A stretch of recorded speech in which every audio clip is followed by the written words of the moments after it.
बर' माहारि फरायसा आफादा बाक्सा जिल्लानि मसलपुर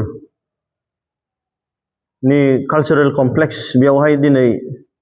सेंट्रेल एक्जिकिउटिव मिटिंखौ लानाय जादों आरो बे हाबाफारियावहाय गिदिरथार थांखि हिसाबै जोंहा दिनै जोंनि सेंट्रेल कमिटिनि मानगोनां गाहाय नेहाथारि लेङाइ आफादगिरि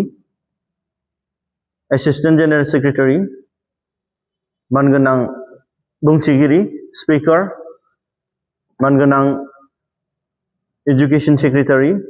cultural secretary assistant cultural secretary literary secretary organising secretary आरो बेजों लोगोसे जोंहा दिनै गुबुन गुबुन जिल्लानिफ्राय दिनै जोंहा क'क्राझार जिल्लानि मानगोनां आफादगिरि जोंहा चिरां जिल्लानि मानगोनां गाहाय नेहाथारि बाक्सा जिल्लानि मानगोनां आफादगिरि जोंहा उदालगुरि जिल्लानि मानगोनां आफादगिरि आरो गासैबो जोंनि सेंट्रेल डिस्ट्रिक्ट कमिटिनि मेम्बार्स बिथांमोनहा जोंनि नैबे हाबाफारियाव नुजाफैनो हादों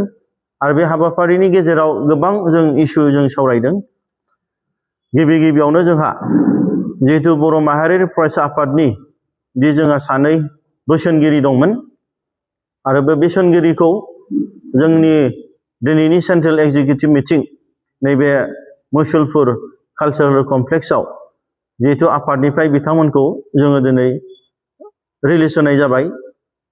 जोंनि मानगोनां मनन्जय दैमारिजों लोगोसे जोंहा मानगोनां पबित्र बर' दा बिथांमोनखौ जोङो जोंनि गोसो गोरबोनिफ्राय साबायखर बावो दि बिथांमोनहा बनसुखौ दाजेननायनिफ्रायनो बर' हारिनि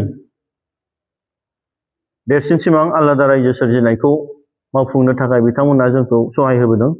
आरो बिथांमोनखौ जों गोसो गोरबोनिफ्राय जोङो साबायखर बावो। दिनैहाय जोङो बिथांमोनखौ जोंनि हाउसनिफ्राय जों बिथांमोननि जि सेक्रिफाइस आरो कन्ट्रिबिउसनखौ जों मान बावनानै बिथांमोनखौ जोंनि आफादनिफ्राय जों दिनै रिलिज होनाय जाबाय आरो बिथांमोनहा दिनै बनसुनिफ्राय एबा बनसुनि जानानै बिथांमोना रिप्रेजेन्ट एबा बिथांमोनहा बनसुनि जानानै जोंनि खामानि मावनाय नंलिया आरो थांनाय समाव बेजों लोगोसे थांनाय समावहाय जोंनि मानगोनां बोसोनगिरि सानैया बिथांमोना जितु सेंट्रेल कमिटिनि डिस्ट्रिक्ट जिल्लानि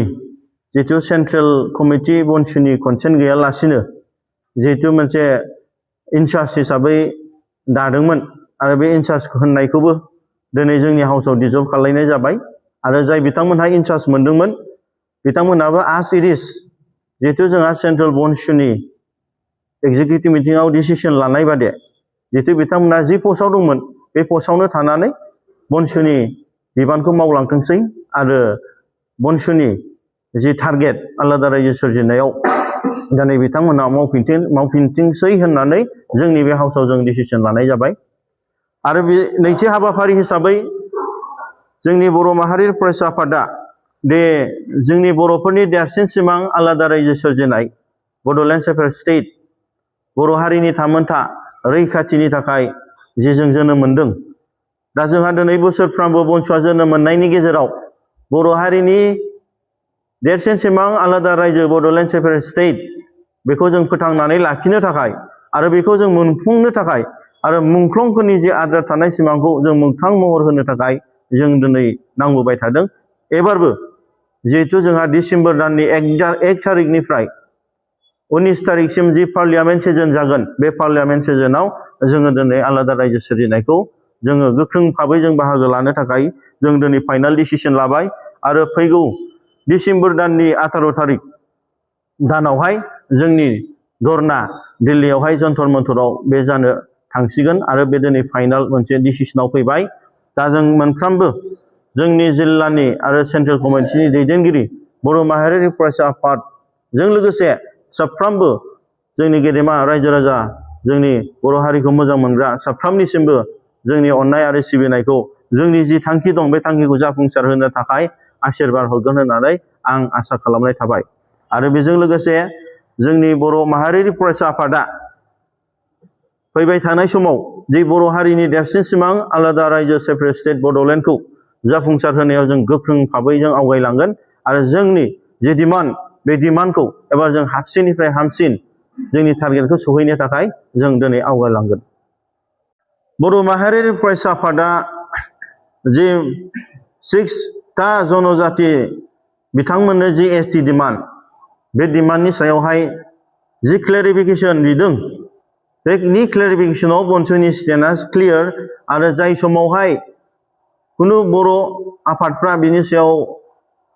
खोथा बुङाखैमोन बेयाव बनसुआनो जों बुंगोरदों जिहेतु जोंनि स्टेन्डआ क्लियार बे बर' हारिनि थामोनथा रैखाथिखौ सोरबा दिनै गोजौ थाखोनि सोरबा नन ट्राइबेलफ्रा दिनै जोंनि बिरोधि खालामनो नागिरनायाव जों जेब्लायबो बनसुआ जों गसंगोन आरो 6टा जनजाति जे बिथांमोननि जि डिमान्ड बे डिमान्डआव बर' माहारियारि फरायसा आफादा जों जेब्लायबो बुंगोन दे बिथांमोननि डिमान्ड खालामनायाव जोंहा बुंनांगौ गैया नाथाय जेब्ला जोंनि बर'फोरनि एबा ट्राइबेलफोरनि बे समयसाया दिनै नाख्रेब जायोब्ला बेवहाय जों क्लियार जों स्टेन्डआ क्लियार जों स्टेन्डआव दङ बे 5 मिनिट आगोलब्लाबो 1 सेकेन्ड आगोलब्लाबो जोंनो बर'फोरनो जोंनो आलादा रायजो होग्रोनांगोन आरो बेनि गेजेराव गुबुन बड'लेण्ड ओनसोलनिफ्राय बेलेग आसामाव थानाय ट्राइबेलफोरनो थाखाय सेपारेट एडमिनिस्ट्रेशन होग्रोनांगोन बेवहाय जोंनि स्टेन्डआ क्लियार आरो बिथांमोना इलिगेल भाबै आयेननि बिरोधि भाबै दे जोंना रेजिस्टार जेनेरेल अफ इन्डियानिफ्राय जि बिथांमोना मोनबा क्राइटेरियाखौ जोंनि फुलफिल खालामनो हायैयावबो पलिटिकेलि बिथांमोना डिमान्ड खालामनायाव जे जोङो पार्लियामेन्ट एबा माबा मोनसे जि पलिसि लाबाय थादों बे पलिसि लानायाव जों गोख्रों भाबै जों स्टेन्ड जागोन कुनु इलिगेलि दे जोंनि बड'लेण्ड डिमान्डआनो दिनैहाय कनस्टिटिउसनेलि मोनसे प्रभिजनेलि जों मोननांगौखा बे बड'लेण्ड डिमान्डखौनो बिथांमोना दिनै जि जों माने कनस्टिटिउसनेलि संबिधानिक जों मोननांगौखौनो होआखैब्ला आसाम बादियावनो दिनै बर'फ्रा हाजोआव दाबो एसटि मोनाखैब्ला अब्ला दिनै गुबुननिफ्राय फैनानै जोंनाव एसटि मोननांगौआ कुनु पसिबल नङा आरो बेयावहाय बनसुआ गोख्रों भाबै जों स्टेन्ड जागोन आरो आइनि भाबैबाबो जोङो दिनै स्टेन्ड जागोन आरो फैबाय थानाय समाव जों बनसुआबो बेनि सायाव जों स्टेन्ड गोख्रों भाबै जों गसंगोन जों गिबियावनो बर' माहारियारि फरायसाफोरा जों जोबोद गोजोननाय मोनदों जे जोङो गोसोखांनांगोन बे थांनाय समाव 2003आवहाय जेब्ला बिएलटि जोंनि मानगोनां हाग्रामा महिलारिनि दैदेननायाव आरो बिएलटिनि दैदेनगिरिफोरनि दैदेननायाव जेब्ला भारत सरकार आरो आसाम सरकारजों सुक्ति जादोंमोन बेवहाय बर' रावा दिनै मोनसे माने कनस्टिटिउसनेलि जोंनि 8 शेड्युलावहाय दिनै सोजादोंमोन आरो बेनिफ्रायनो बर'आ जोंनि भारत हादराव मोनसे नेशनेल लेंगुवेज हिसाबै राष्ट्रीय भाषा हिसाबै जायगा मोनदोंमोन आरो बेनिफ्रायनो दिनै जोंनि बर'आ मोनसे भारतनि कनस्टिटिउसनाव जे बर' रावजोंबो दिनै लिरनो हाबाय आं बिथांमोनखौ रोजा रोजा साबायखर बावो जोंनि मानगोनां हाग्रामा महिलारि सारजों लोगोसे एक्स बिएलटि दैदेनगिरि बिथांमोना गावसिनि जिउखौ सेक्रिफाइस खालामनानै गावसिनि बेसेन गोसा समखौ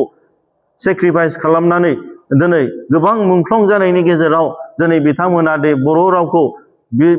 बिटिसि गोरोबथानि गेजेराव 8 शेड्युलाव सोनानै दिनै